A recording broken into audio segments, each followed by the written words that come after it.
Ang Sixers ay nakatakdang pumirma ng isa sa mga pinakakilalang player mula sa Paris Olympics. Ang team ay sumang-ayon sa 1-year contract na may minimum na sahod kasama ang French forward na si Guerschon Yabusele, ayon sa isang source na nagkumpirma nitong Lunes sa NBC Sports Philadelphia. Unang iniulat ni Shams Charania ng The Athletic na seryoso ang usapan ng Sixers kay Yabusele, at unang iniulat ni Adrian Wojnarowski ng ESPN ang $2.1 million na kasunduan. May palayaw na The Dancing Bear, si Yabusele ay nakalista na may taas na humigit kumulang 6'8", 270 pounds sa Real Madrid noong nakaraang season. Ayon kay Charania, si Yabusele ay nire-resolba ang kanyang $2.5 million na kontratang buyout sa Real Madrid, at ang mga alituntunin ng liga ay magpapahintulot sa Sixers na magbayad ng hanggang $850,000 sa buyout na iyon. Pinili ng Celtics si Yabusele bilang number 16 overall pick sa 2016 NBA draft. Naglaro siya ng limitadong minuto sa NBA para sa Boston sa 2017-18 at 2018-19 seasons, kung saan nag-average siya ng 2.3 points at 1.4 rebounds sa 74 games.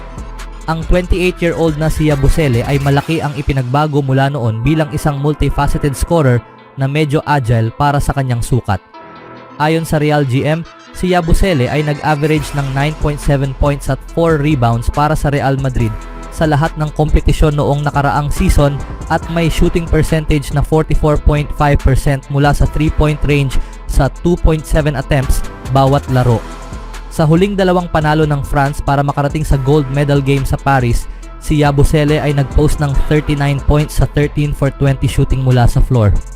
Nakapagtala siya ng 20 points sa huling talo ng team laban sa mga Amerikano, kasama na ang isang audacious big-time dunk kay LeBron James. Si Yabusele ay magiging isang option para kay Sixers head coach Nick Nurse sa power forward position kasunod ni Caleb Martin. Kapag magiging opisyal na siya, ang Sixers ay magiging isa na lamang ang kulang sa maximum na 15 players na may standard na NBA contracts.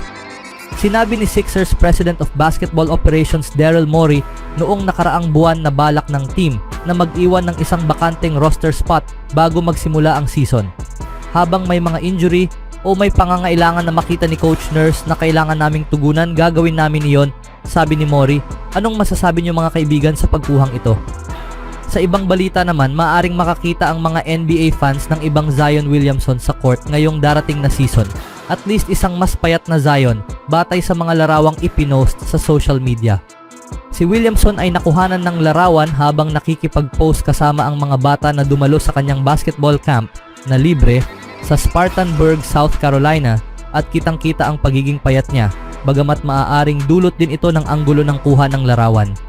Para sa mga fans na nag-aalala na baka masyadong pumayat si Williamson at baka maging dahilan pa na maging less power ito sa kanya bilang isang college basketball sensation sa Duke at number 1 overall pick sa 2019 NBA draft, maaaring mapanatag ang loob nila mula sa iba pang mga larawan at video mula sa camp. Iniulat na sinabi ni Williamson na kasalukuyan siyang tumitimbang ng 281 pounds, mas mababa kaysa sa kanyang timbang noong nasa Duke siya na may 285 pounds, at balak niyang maging 272 pounds pagdating ng regular season ng NBA ayon sa kanyang ama. Ang 6'6" star ng New Orleans Pelicans ay nakalista sa 284 pounds noong nakaraang season, ngunit marami ang naniniwala na siya ay overweight at wala sa tamang kondisyon, lalo na matapos mapanood siyang maglaro sa NBA in-season tournament.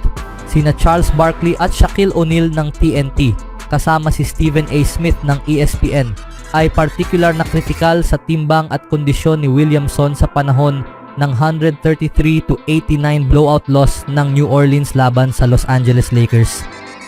Dahil sa pampublikong kritisismong iyon, nawalan si Williamson ng mahigit 25 pounds mula noon. Nilaro niya ang career high 70 games kung saan nag-average siya ng 22.9 points, 5.8 rebounds at 5 assists para sa season.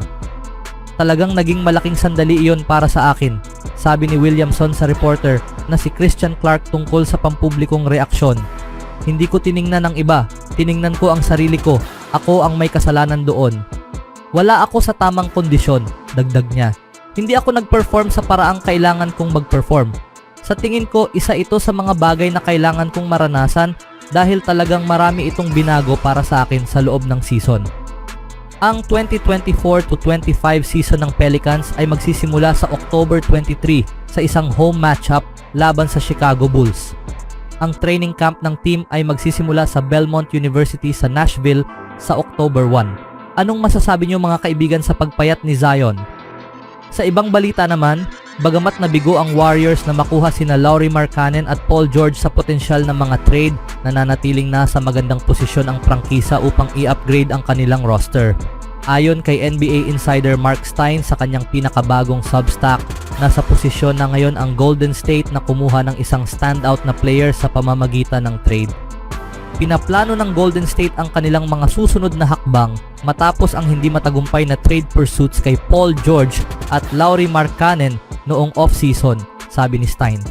Naniniwala ang mga opisyal ng team na nananatili silang nasa magandang posisyon para sa isang trade upgrade sa paparating na araw o higit pa matapos tumugon sa pag-iwan ng longtime backcourt mate ni Curry na si Klay Thompson sa pamamagitan ng pagkuha kay Kyle Anderson, Buddy Hield at DeAnthony Melton sa short-term deals at pagpapanatili ng lahat ng kanilang draft picks.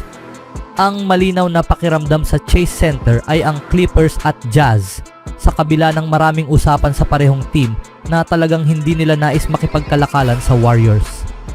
Ang Golden State ay nahaharap sa isang hindi tiyak na hinaharap matapos ang pagkawala ni Klay Thompson, ngunit malinaw na sina Mike Dunleavy at Joe Lacob ay balak pa ring makakuha ng isa pang superstar sa pamamagitan ng trade na pinatunayan ng ulat na pagtatangka nilang makuha si LeBron James noong nakaraang season.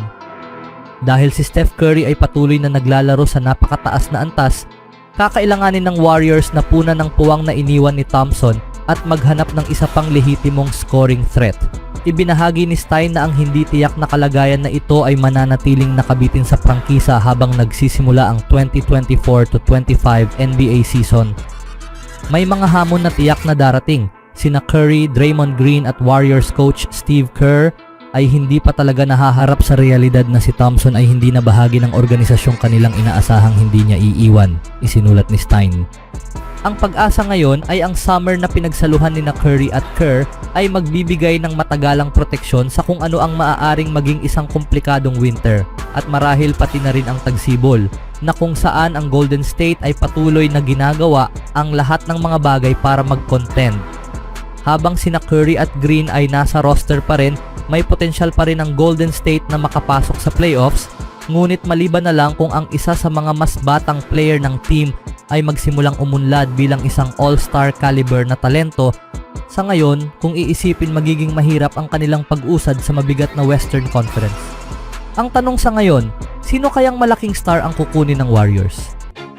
Always do it on my own, so I gotta get through it. And the only thing I know is to love what I'm doing. Never give up, never slow, till I finally prove it. Never listen to the no's, I just wanna keep moving. Keep my head up when I act, head up, that's a fact. Never looking back, I'ma keep myself on track.